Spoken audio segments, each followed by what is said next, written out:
Et on va poursuivre avec Orange, une belle forme en revanche pour le titre de l'opérateur télécom qui a décollé de plus 42 en un an et de plus 5 depuis le début de l'année.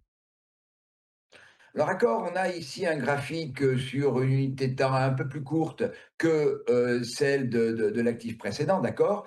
On est sur, un graphique depuis le mois d'août. Alors, depuis le mois d'août, on est, sans, véritable tendance, affirmée jusqu'à la fin de l'année dernière. On était dans un espèce de range, hein, entre 13 €, 12 €, pardon. Oui, oui, 12,90 € et 14,25 €.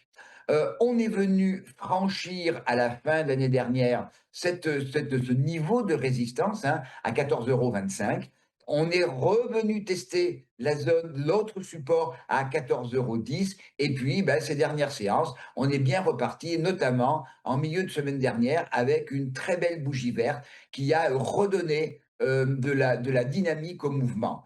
J'ai mis sur mon graphique, plusieurs éléments techniques. La moyenne mobile exponentielle 34 périodes qui est venue à nouveau supporter les cours.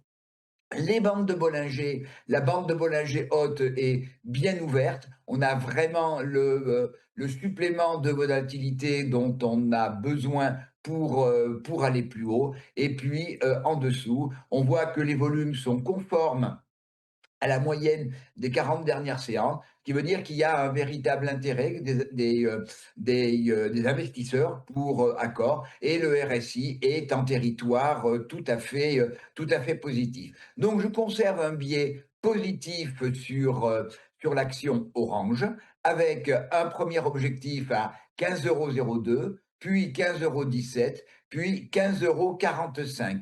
Ce n'est que si on venait à clôturer sous 14,01 € que, eh bien, cette vision haussière d'accord serait invalidée.